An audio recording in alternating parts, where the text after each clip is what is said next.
And in the course of that, I've found out that First Bank has involved themselves in a lot of criminal activities of their staff.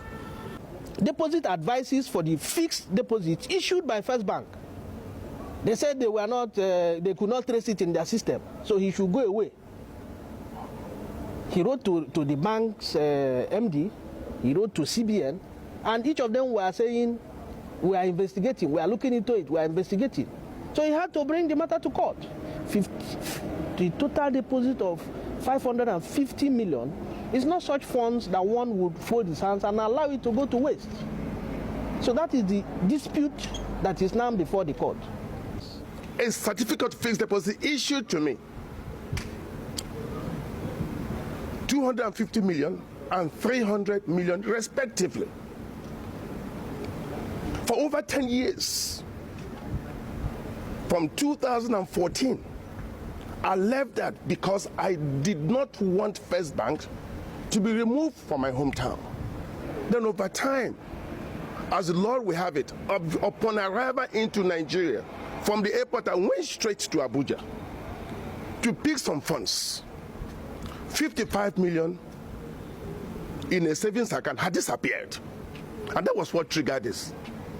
They said I had just made a withdrawal at Ozakol. I said it could not have been possible.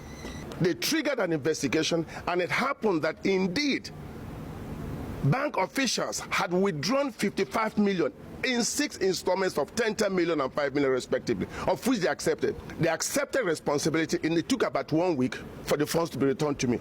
It was then I became very afraid, as anybody would. Then I wrote to say I wanted to terminate my fixed deposit, only to tell me that my money was nowhere to be found. Stories. I mean, can you imagine that? And in the course of that, I've found out that First Bank has involved themselves in a lot of criminal activities of their staff. And they want to shy away responsibility, as if their staff was different from them as an institution. Fixed means that the money is locked. Nobody should have access to it. And to the extent that the bank was unaware of their staff removing funds of individuals and using them for whatever purpose, that shows that there is a problem with supervision of the bank. And then to find out that it even happened at the highest level shows that something is fundamentally wrong with this bank. The bank has become a crime scene. There's need for investigation.